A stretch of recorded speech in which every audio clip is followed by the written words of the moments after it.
فیض خدا بر شما باد. حالا ما می‌خواهیم اولین مطالعه را ادامه دهیم. اگر انسان کامل بود، به صورت اخلاقی خدا آفریده شده بود، پر از عشق فداکارانه در قلبش. چه اتفاقی افتاد که در واقع بشریت در این آشفتگی است؟ شر در درون ماست. چه اتفاقی افتاد؟ خوبی، ما می‌خواهیم همین الان این را بررسی و درک کنیم. در پیدایش فصل دوم کتاب مقدس میگوید که وقتی خدا آدم و حوا را آفرید، اولین زوج، او به آنها دستور داد. آیه 7: و خداوند خدا انسان را از خاک زمین شکل داد و نفس زندگی را در سوراخ‌های بینیش دمید و انسان به یک روح زنده تبدیل شد و خداوند یک باغ به سمت شرق در عدن کاشته شد و مردی را که شکل داده بود در آنجا قرار داد.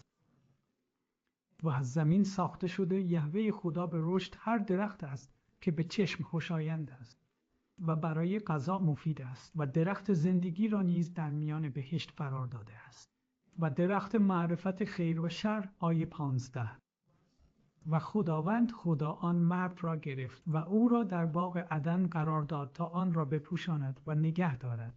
و خداوند خدا فرمان مرد گفت از هر درخت باغ میتوانی آزادانه بخوری، اما از درخت معرفت نیک و بد از آن مخور، زیرا در روزی که از آن میخوری مطمئنا خواهی مرد. پس خدا انسان را کامل آفرید و او را در جایگاهی کامل قرار داد. اما به او دستور داد. به او این آزادی رو داد که انتخاب کند که آیا میخواهد در این وضعیت ادامه دهد یا خیر. اگر او از خدا اطاعت کند یا تصمیم بگیرد که علیه او سرکشی کند، این یک موضوع انتخاب خواهد بود و پیامد نافرمانی به وضوح نشان داده شد. خدا گفت که مزد گناه از این تخلف از فرمان او مرگ است. بعداً متاسفانه خواهیم دید که انسان انتخاب درستی نکرده است. در فصل سوم کتاب مقدس میگوید، آیه اول: اکنون ما را از هر جانور مزرعه‌ای که خداوند خدا آفریده بود ظریف‌تر بود. و به زن گفت: بله، آیا خدا فرموده است از هر درخت باغ نباید بخورید؟ و زن به مار گفت: از میوه درختان باغ میخوریم،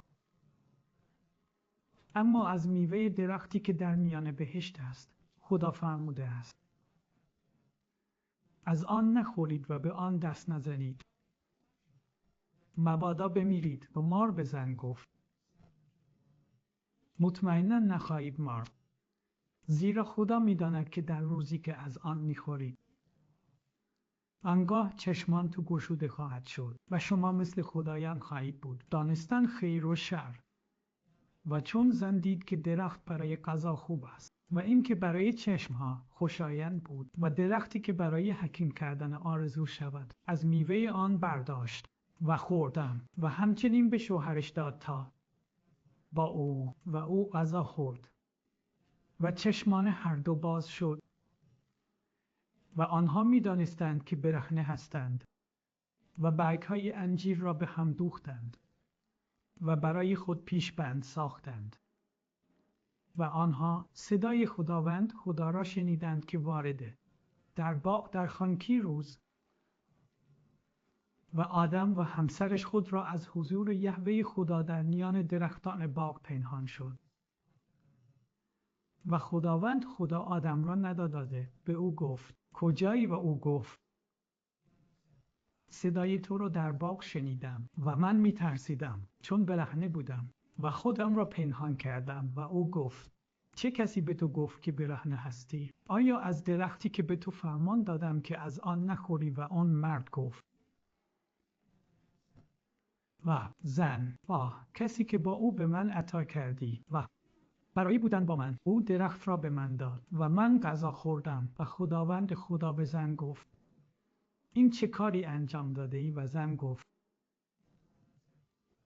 مار مرا فریب داد و من غذا خوردم و خداوند خدا به مار گفت چون این کار را کردی تو از همه گاوها نفرین شده ای و بالاتر از هر جانور صحرایی بر شکم خود خواهی رفت و تمام روزهای عمرت خاک خواهی خورد. آیه 15. و من دشمنی بین تو و زن قرار خواهم داد و میان ذریت تو و ذریت او سرت را کبود خواهد کرد و پاشنه او را کبود خواهی کرد. به زن گفت من غم و اندوه تو و لقاح تو را بسیار چند برابر خواهم کرد. در غم و اندوه فرزندان به دنیا خواهی آورد و آرزوی تو به شوهرت خواهد بود و بر تو حکومت خواهد کرد بالای تو. و سپس به آدم گفت چون صدای همسرت را شنیده ای و از درختی که به تو فرموده بودم خوردم و گفتم از آن نخورید، لعنت بر زمین به خاطر تو.